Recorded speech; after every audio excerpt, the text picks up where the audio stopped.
Hello guys, welcome to my channel Bithika home kitchen. আমার আজকের recipe কাঁচা আম দিয়ে কাতলা মাছ ভাপা। তো চলো আমি তোমাদের দেখাবো কী কী উপকরণ নিয়েছি। এখানে আমি দেখো কাতলা মাছ নিয়েছি 6 পিসের মতো কাতলা মাছ আছে। এখানে আমি ধুয়ে পরিষ্কার করে নুন হলুদ আর সর্ষের তেল মাখিয়ে রেখেছি।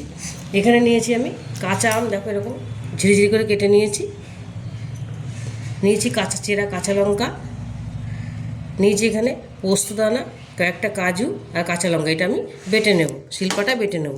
আর এখানে আছে জিরের গুঁড়ো, ধনের গুঁড়ো, হলুদ গুঁড়ো, লঙ্কার গুঁড়ো আর সামান্য চিনি।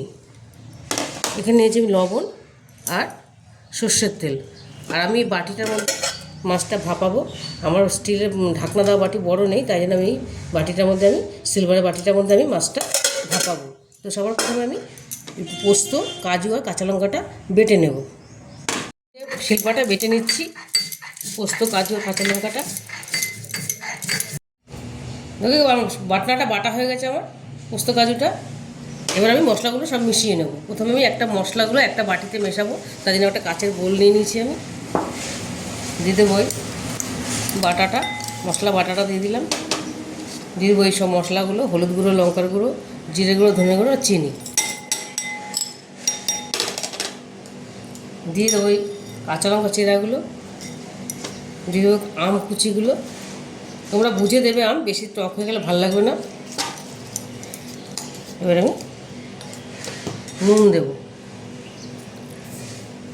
পরিমাণ মতন লবণ দিলাম। এবার দিয়ে দেবো সর্ষের তেল।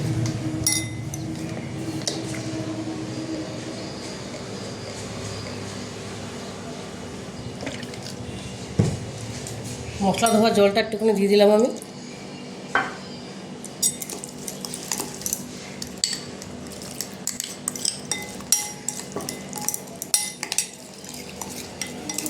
এবার মাছগুলোকে ভালো করে মাখাবো মশলার সাথে। আমি মশলাটা মাখিয়ে নিয়েছি, এবার মাছগুলো সব মাখাবো।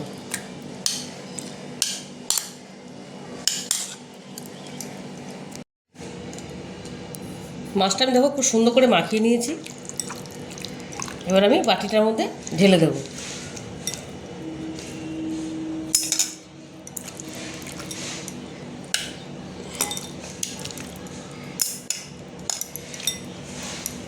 মাছটা খেতে দারুণ লাগে, খুবই ভালো লাগে মাছটা খেতে।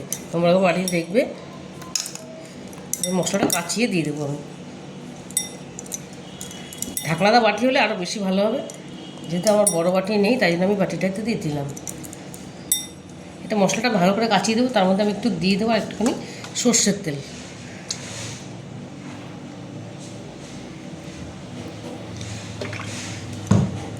আমি এটা চাপা দিয়ে বসাবো। গ্যাসে একটা আমি স্টিলের গামলা বসিয়ে দিয়েছি, জল দিয়ে দিয়েছিলাম। এটা আমার ফুটে গেছে। একটা আমি এরকম স্ট্যান্ড বসিয়ে দিয়েছি গামলাটা বাটিটা বসানোর জন্য। এবার আমি বাটিটা বসিয়ে দেবো। আমি যে বাটিটায় মাছটা মেখেছিলাম, ওটা একটু ধুয়ে সামান্য একটু জল দিয়েছি আমি, সামান্য একটু। দেখো এটা আমি এর মধ্যে দিয়ে দিলাম। জলটা বুঝে দেবে, নাহলে উপরে উঠে গেলে ভেতরে ঢুকে যাবে জলটা। এবার আমি এটা চাপা দিয়ে দেবো। এবার আমি এটা এই ভারী চাপা দিয়ে দিলাম। এবার আমি যাতে ভেতরে জলটা ঢুকতে না পারে, এবার আমি এটা দিয়ে ঢেকে দেবো। এটা স্টিমে আমি 15 মিনিট মতো রেখে দেবো। দেখো 15 মিনিট পরে আমি ফিরে এসেছি। আমি এবার ঢাকনাটা তুলে দেখবো। আমি এই দুটো চাপা দিয়েছিলাম যাতে জলটা না ঢোকে। তুলে নেবো, গরম হয়ে গেছে এগুলো। কাপড় দিয়ে তুলে নিচ্ছি। এবার আমি এটা শাঁসে দিয়ে দেখবো তুলে।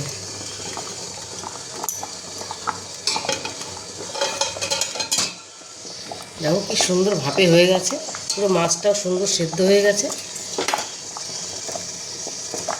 সুন্দর সেদ্ধ হয়ে গেছে মাছটা। এবার আমি এটা ঢেকে 5 মিনিট রেখে দেবো। দেখো মাছটা আমি এবার তোমাদের একটা তুলে দেখাবো কেমন সেদ্ধ হয়েছে। তোমরা আমটা গ্রেট করেও দিতে পারো। মাছটা একটা তুলে দেখাবো তোমাদের আমি।